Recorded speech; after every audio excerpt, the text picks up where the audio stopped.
I mean, that's one way, and you know, it's actually a very effective way because it got her to do it. But what would be other suggestions that you could possibly think of? You can walk around, look at their attention, not only standing in front. That's what we sometimes, sometimes if I knew they're not supposed to do it, so I just walk around like that. Yeah, it's like that. Body language, close proximity. The closer you are, the sort of. It depends on the situation. If they're acting out totally, I will ask for time out and say, can you just step on the classroom for a minute?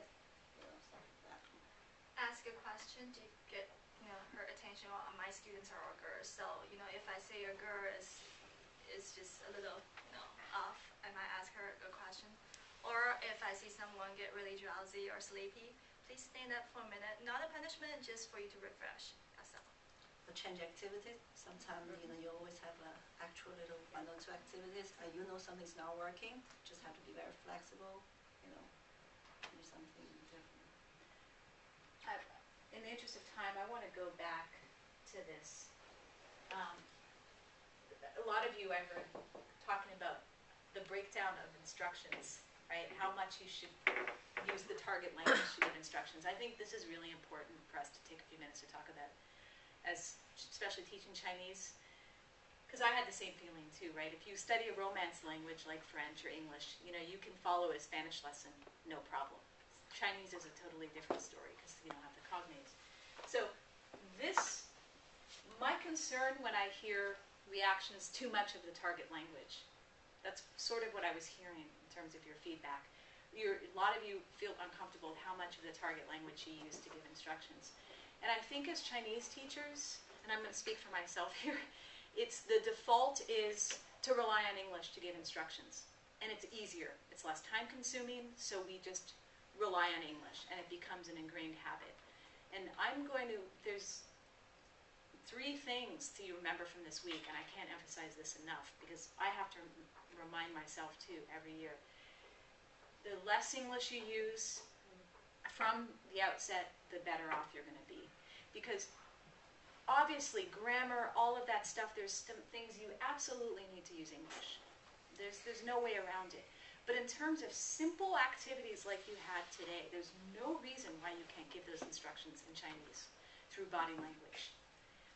Body language is universal, and you don't need cognates to be able to decode body language. And the older teachers in the room here, I don't mean age-wise older, but I mean more experienced teachers, and I don't mean to talk at you about this. This is more for people who are going straight into the classroom this coming year. As tempted as you are to use a lot of English from the first day, try to withstand and resist that temptation, because your students come to expect it. They come to get used to it. What I appreciated about this teacher's method is she threw us right in. Within the first 5 minutes, I knew, okay, there's going to be no English in her classroom, and I'm going to gradually get accustomed to that. And to address your concerns about cognitive overload and too much vocab going on at once, use cards around the classroom. There's no way my students are going to master all of the classroom terminology for Chinese. So I have little cards next to the clock, next to the table, wall, all of our classrooms at school that teachers put. That way, if I'm giving instructions and they don't understand me, I'll walk over to the wall and while I'm talking the instructions, I'll remind them of that word. And yeah, when students look totally lost, of course you can revert to English. And then after a couple months, actually the student will come back, really appreciate. They will come to me and say, I learned a lot this year because we did really speak, and they will feel very good about it. It's just the beginning part. You have to, for me, I learned my lesson with one class. I think they got a little bit intimidated. They went to home complaining, oh my God, this Chinese teacher told us it's only Chinese, what I'm going to do. But I think because they're little kids, they're young, you have to find a way to help them to erase, the limitation on the anxiety. Absolutely. And also because the previous year they did have a lot of English, so they just have to get used to it. But the first class, we did activity and stuff, but also I sent a message clearly, this is the Chinese class. And I joke around, say, you think this democracy, this is no. So, I'm the teacher, so you get it. Oh, speech, this is the only, first class is the only class you're going to use English. Kathy, you had a question? No, I was just gonna say that, I would echo that. I mean, there